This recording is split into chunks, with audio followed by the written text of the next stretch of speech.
Assalomu alaykum. 26-kuni Andijon viloyati shahar ko'chalarida kuchli chang bo'ron bo'lganligi haqida ijtimoiy tarmoqlarda xabarlar tarqaldi.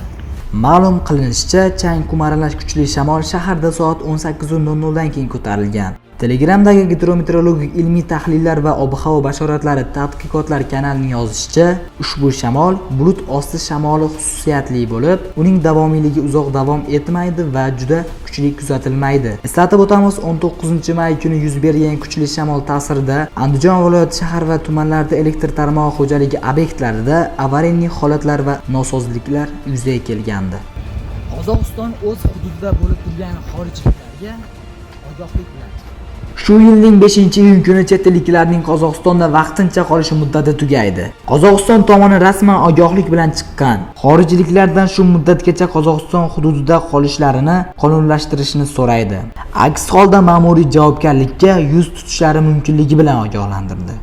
Buxoro viloyati Kogon tumanida yo'l transport hodisasi orqali bir nafar inson halok bo'ldi.